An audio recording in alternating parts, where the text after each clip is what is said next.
Hello everyone, তো তোমরা সবাই কেমন আছো? আজকে আমরা বেরিয়ে পড়েছি আমাদের ড্রিম ডেস্টিনেশনে যাওয়ার উদ্দেশ্যে। আমাদের ট্রেনটা এখন মালদা স্টেশনে এসে দাঁড়িয়েছে। এই যে আমাদের ট্রেনটা।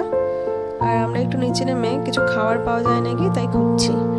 একটা দোকান খোলা ছিল, ওখানে ডিম সিদ্ধ পাওয়া যাচ্ছিল, তো আমরা সবাই ডিম সিদ্ধ নিয়ে নিলাম। আর ডিম সিদ্ধ খেয়ে আমরা ট্রেনে উঠে যাব। আর ট্রেন আমাদের একটু পরেই ছেড়ে দেবে।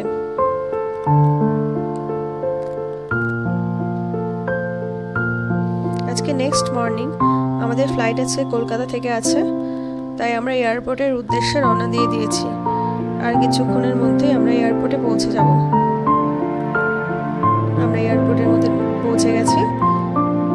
আমরা এন্ট্রি করে ভেতরে ঢুকে যাব এয়ারপোর্টের ভেতরে।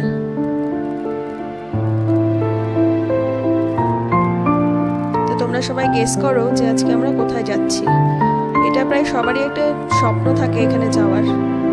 আমার মেয়ে আজকে খুব এক্সাইটেড, যেহেতু ওর এটা ফার্স্ট ফ্লাইট।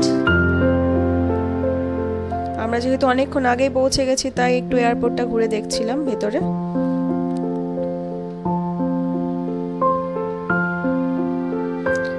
আমাদের আজকের ফ্লাইট, একটু পরে আমাদের বোর্ডিং শুরু হয়ে যাবে।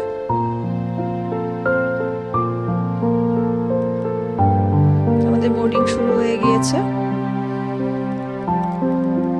আমরা ফ্লাইটের ভেতরে যাওয়ার জন্য খুবই এক্সাইটেড, বিশেষ করে আমার মেয়ে। বললাম না যে ওর আজকে ফার্স্ট ফ্লাইট। এই যে আমরা আমাদের সিটে বসে গেছি, আর আমার মেয়ে জানলার ধারে অবভিয়াসলি বসে গিয়েছে। দেখো জানলাতে কত মেঘ, মনে হচ্ছে আমরা মেঘেদের রাজ্যে চলে এসেছি। আর ওই যে দূরে পাহাড় দেখা যাচ্ছে, পাহাড়ের গায়ে তুলোর মতো মেঘ আটকে আছে। একটু পরেই আমাদের ফ্লাইটটা ল্যান্ড করে যাবে, কারণ আমরা আমাদের ডেস্টিনেশনে পৌঁছে গিয়েছি। প্রায় আমরা পৌঁছে গেছি। ভিডিও নেক্সট পার্ট দেখার জন্য আমাদের সাথে থেকো। বা